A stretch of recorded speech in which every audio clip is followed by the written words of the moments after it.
마지막으로 세 번째, 유지 요인, 도박을 계속 하게 만드는 그런 요인들이 무엇일까 살펴볼 텐데요. 유지 요인은 도박을 끊지 못하게 만드는 덫이라고 할 수 있습니다. 도박하는 상태를 지속시키고요, 악화시키는 요인이다 라고 하는데요. 어찌 보면 과도한 도박 행동으로 혹은 중독의 영향으로 나타나는 일종의 증상이라고도 할 수 있습니다.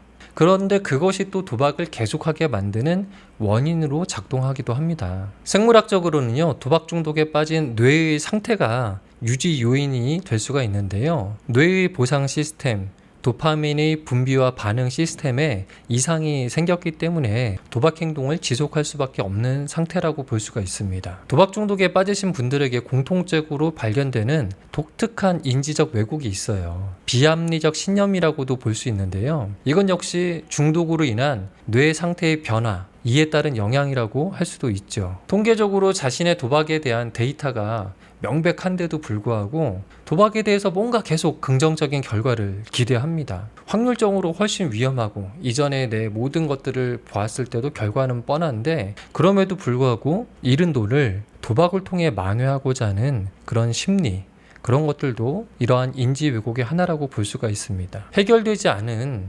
도박빚도 강력한 유지 요인으로 작동할 수 있죠. 합리적인 채무 변제 계획이 없는 상태가 되면요, 계속해서 도박 행동을 강박적으로 하게 될 가능성이 높습니다. 또 가족들이 빚을 대신 갚아주거나 법적인 책임을 대신 감당하는 등의 행동을 해주실 때 이런 것들도 도박 행동의 유지 요인이 되거든요. 가족들이 도박 중독에 대한 이해가 부족하고 적절한 대처 행동을 학습하지 못하면 도박 문제가 장기화될 수도 있습니다.